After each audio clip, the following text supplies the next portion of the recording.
In economics, redistributive legislation in Marxist countries means the open transfer of land and wealth from private ownership to the state as the trustee of all the people.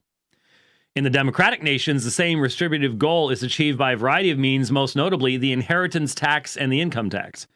In the United States, 75% of all farms, businesses, and activities are wiped out by the death of the owner because of the confiscatory nature of the inheritance tax. The income tax works annually to redistribute wealth, as does the property tax and a variety of other taxes. In fact, the goal of taxation can no longer be said to be the maintenance of civil order and justice. Rather, its goal is social revolution by means of taxation. Taxation has indeed become the new and most effective method of revolution. It is the reactionary redistributionists who still think in terms of the armed overthrow of existing orders. The more liberal ones know that taxation is the more efficient means of revolution. In politics, the redistributive state works to equalize and scatter all independent sectors, whether religious, racial, or economic, which can form pockets of strength and resistance to the saving power of the state. Catch that phrase, the saving power of the state. The redistributive state wants no dissident minorities, only an undifferentiated and submissive majority. Now, just stop for, I'll tell you what this is in a second, but do you remember when I read the story of the Uyghur woman in China who survived 2 years in the Uyghur re-education camp? Remember what they were being taught. Remember what they were being asked to find to be good was a populace of undifferentiated people. And I happen to be a certain kind of Chinese people. They want to be in the majority. But that's what they want. They want an undifferentiated and submissive majority. That's what China's doing right now. These words were written almost 50 years ago. Almost 50 years ago. In brief, the redistributive state wants a world beyond good and evil. Where there is no good nor evil, there can be no criticism and no judgment. So, we are forced to conclusion, in a world beyond good and evil, there is no standard for condemning a civil government, and the civil law is thus beyond criticism. Moral judgment disappears and coercion replaces it. In fact, where there is no moral law and no God whose court is the source of all law and judgment, then the only binding force in any social order is coercion. Thus, the more humanistic a state becomes, the more coercive it becomes. The brutal slave labor camps of the Marxist states are not aberrations. Notice it says are. This is before the fall of the Soviet Union. Are not aberrations, nor errors of principle on their part. They are the logical outcome of their humanism. The humanistic state replaces God's predestination with man's plan of predestination by total coercion, and it replaces God's moral law with a purely coercive law whose purpose is alien to man's being and destructive to it. As we are facing new realities and people who are openly unashamed to be promoting pure totalitarianism, just straight up silence everybody but those that are saying what we want them to say. We are now seeing this. Bob Gagnon, scholar, researcher, writer, gone from Facebook. They didn't come and shoot him yet. But tech is saying, nope. If the new regime says that transgenderism is the new great good thing, then it is. Period. End of discussion. Can't argue it. You can't do worldview critique. Nothing. Just like this is saying, if there is no higher law than the state, then the state becomes God. And if the state had transgenderism is greatest good, there can be no appeal. There's nothing to appeal to. And so when we Christians say, but that's not how God, nope, that you have no word from God.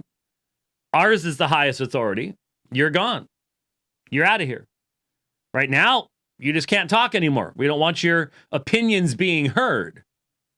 But if you dare keep talking and find ways for your opinions to be heard, that's what gulags were designed for under the Soviet Union and under whatever country is going to continue along those lines. Thus, the more humanistic a state becomes, the more coercive it becomes. Talk to me about the United States of America. Talk to me about Canada. Talk to me about the United Kingdom. Talk to me about Germany. Talk to me about all these nations. Are they becoming more and more humanistic? Are they becoming more and more secular? Is there becoming an ever greater fundamental acceptance of the idea that mankind is nothing but an accident, has no transcendent meaning? There is no moral law above that which the state defines. Just, that's it. Yeah, that's where we are. That's what we're facing. And some of you know, in fact, the last, I think it's the last, I didn't check this morning, but the last blog and Mablog entry from DougWills.com, Douglas Wilson, was really excellent. And no matter how hard some people might want us to try, we cannot help but recognize that there are people who lived 40 and 50 years ago who saw what we are now living through. They saw it coming. They talked about it. They mentioned it. They warned us. Most of us just could not imagine the possibility ever coming true. One of them was Francis Schaeffer.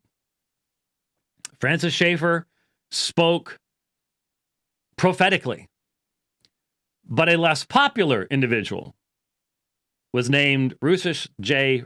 Rushdoony. And I was just reading from him. And his analysis of the coercive nature of the state, once it is freed from the moral constraints of cosmic law, God's law, the law that exists above what any gathering of human beings can ever vote into existence. That criticism is being validated with every shaky signature Joe Biden is placing on his dictatorial commands.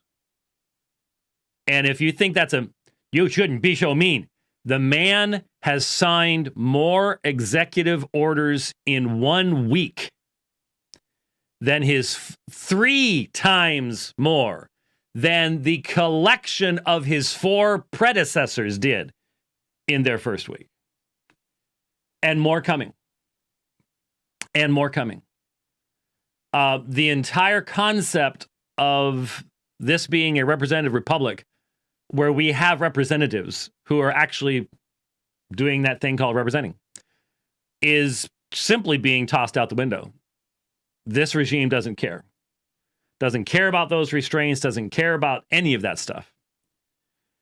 And you combine that together with the new mantra that if it even crossed your mind that something weird happened in the counting of votes, you are in deep trouble. You should lose your job. You should be kicked out of government.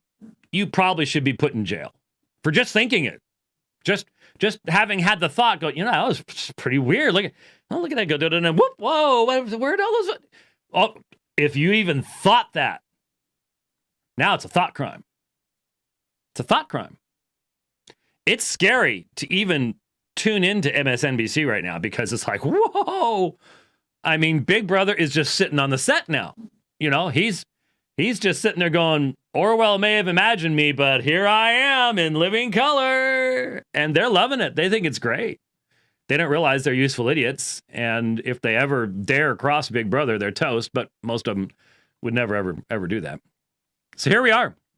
Wow. The more humanistic a state becomes, the more coercive it becomes. And therefore, a humanistic state must see as its most mortal enemy what? The claims of the one that it can never, ever suppress because the stone was rolled away from his tomb. Because there's a lordship they cannot in any way, shape, or form. Get rid of, ameliorate, buy off, redefine. Not they don't try. I mean, they're buying off quote unquote Christians right, left, and center. They've got them doing their bidding right now, like anything. But there you go. There you go. So I think that's what lay behind. I did not. There's a lot of stuff I have seen coming and I haven't seen coming.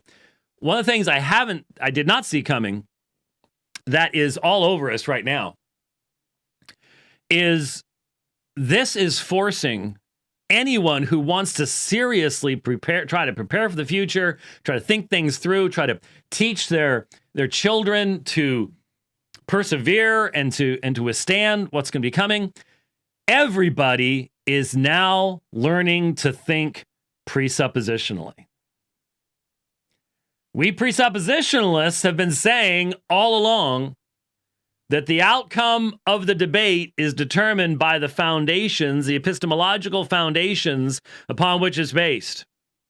And if there's rebellion down here, if down here at the basic level of where you start, man's autonomy is allowed to have its central place, you're never actually going to build a stable Christian argument up here. It's not going to happen.